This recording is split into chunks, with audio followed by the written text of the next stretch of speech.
बात सुनाएगा तो आप अगर दूसरे धर्म के तो आप भी नहीं करें। ये कोई किसने ये जहर बोया हमारे अंदर, किसने? हाँ भाई साहब, ये 200 साल जो अंग्रेज गए सब ना, अंग्रेज भाई साहब बहुत दिमाग वाले थे। वो लोग को पता था कि भाई साहब तलवार की ताकत से, देखिए मुगल जब आए थे सब तो वो तलवार से लोगों को काटे थे सब, और अंग्रेज आए सब तो कलम से लोगों को काटा गया। और वो खुद लिख के गए थे, the power of pen is more than the power of sword. कलम की ताकत तलवार से ज्यादा होती है। हमारा वैचारिक नपुंसक बना के चले गए सब अंग्रेज, हमारी शिक्षा व्यवस्था को बर्बाद कर दिया। और इससे लड़ने का काम किया था राजीव दीक्षित ने, और इसमें किसी ना किसी की चाल थी जिन्होंने राजीव दीक्षित को आकस्मिक मृत्यु कर दिया, और जो हमारी वैचारिकता को एक ग्लोबल लेवल पर ले जा रहे थे। तो खैर आप भी समझते हैं, इस सब चीज में मत पड़िएगा, धार्मिक चीजें गलत होती है, लेकिन हम लोग इसके शिकार हुए हैं, हम लोग को शिकार बनाया गया है ये अंग्रेजों ने। नजरों को समझ में नहीं आता, धीरे धीरे विकास होगा।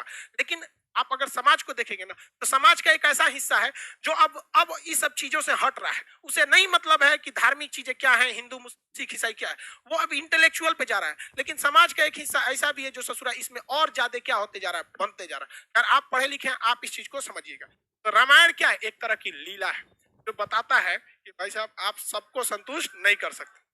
बेहोश हो गया क्या कोई? देखिए बाबू, आप ध्यान से समझिए, ऐसा नहीं है, बैठिए। देखिए आप अगर आप पॉलिटिकली देखिएगा तो शायद हम और आप भी अगर प्रधानमंत्री रहेंगे ना, तो शायद बहुत मुश्किल हो जाएगा हमारे और आपके करने के लिए।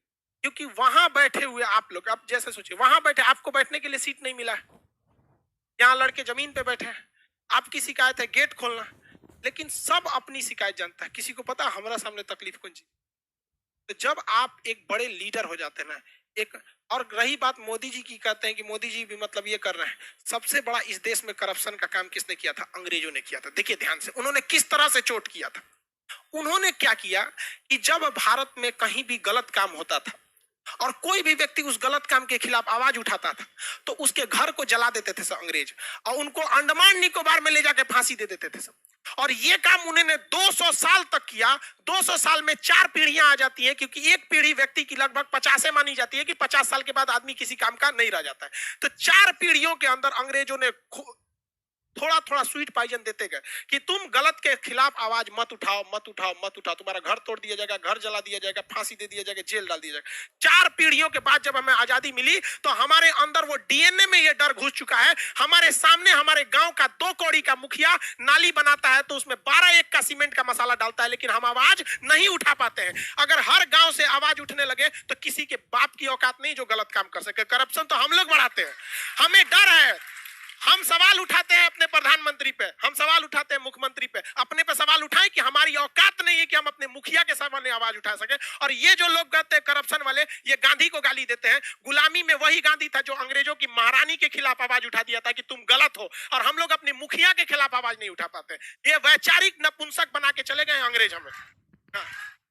ये हम आप उठा सकते हैं? आपको नहीं पता आपके गांव में ऐसे मुखिया ने गलत काम किया, सड़क का पैसा लूट लिया, आपके सामने लिखा, लेकिन पूछ सकते हैं? नहीं पूछ सकते। आप पूछेंगे क्यों? नरेंद्र मोदी से, क्योंकि पता है कि वो कुछ नहीं कर सकता है। आपको लोकतंत्र में रहते हैं, लेकिन मुखिया के सवाल नहीं पूछ सकते। जानते हैं मुखिया कल को उठवा लेगा आपसे, उठवा लेगा कि नहीं उठा लेगा? आप नीतीश कुमार को गरिया देते हैं क्योंकि जानते हैं कि वो बेचारा, उनको संविधान ने हाथ बांध के रखा है, कुछ नहीं कर सकता। अपने गांव के वार्ड मेंबर को कुछ नहीं कर सकते। उठा लेगा, राते को धो देगा 4 लाठी, शांत दे देगा, और सब गांधीगिरी निकल जाएगा वहां। जिस दिन भारत के 120 करोड़ 130 करोड़ लोगों के 260 करोड़ हाथ एक साथ अगर उठ जाए करप्शन के खिलाफ, किसी के बाप की औकात नहीं है जो भारत मां का 1 रुपया लूट के दिखा सके। लेकिन हम लोग क्या कर सकते हैं? हमारे जैसे टीचर ज्यादा जान फड़फड़ाएगा तो मरवा देगा सब ससुरा हमरों को। ज्यादा राजीव दीक्षित भी अंग्रेजों के खिलाफ ऐसे ही उड़ रहे थे। वो 200 साल पहले की चीजों को उठाए थे, हमारे उड़ा देगा सब। यहाँ पहले ही 6-7 गो बम चल चुका है। लेकिन ऐसा नहीं है हमारे। आप देखिए, बम चलने से पहले भी जो मेरी विचारधारा थी और आज भी वही है। हम जितना हो सके अंग्रेजों ने जो जहर दिया था उसको निकालने का हम काम करेंगे। आखिरी सांस तक जब तक रहेगा, इन अंग्रेजों की जो वैचारिक गतिरोध हमारे साथ दे के गए हैं उसे निकालने का कोशिश करेंगे।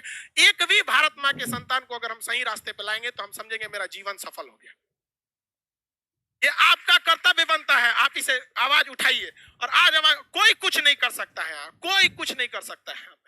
अरे भाई, अंग्रेज जब हम लोग लड़ के गुलामी ले लिए, गुलामी से आजादी हो गए, तो मुखिया कौन चीज? लेकिन आप इसके खिलाफ आवाज नहीं उठाते हैं।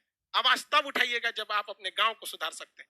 तब जब आप अपने गांव को सुधारने में इतनी तकलीफ होती, अरे देश के प्रधानमंत्री को देश सुधारने में कितनी तकलीफ हो, बहुत टाइम लग। किसी की बात करते हैं, हमको मोदी जी से कोई एक वीडियो बनाए थे हम, लड़का कमेंट किया था, सर आप मोदी जी के भक्त हो गए, तो नीचे एक लड़का उसका रिप्लाई दिया था, कल वाला वीडियो देख लो। हम मिडिल वाला काम नहीं करते, हाँ या ना। जब जब कोई गलती सरकार से होती है, किसान आंदोलन, किसी चीज, हम सीधा विरोध कर देते हैं, चाहे अगर गलत है तो गलत, सही है तो सही। बीच वाला रास्ता हम अंग्रेज वाला काम नहीं करते हैं, नहीं होता है। आप भी आवाज उठाइए। तो आप मेरे ख्याल से आप रामायण समझ गए, हाँ, इसको कहानी मत समझिए, क्या है ये, लीला है, समझ आ गया लीला, तो कहते हैं राम लीला।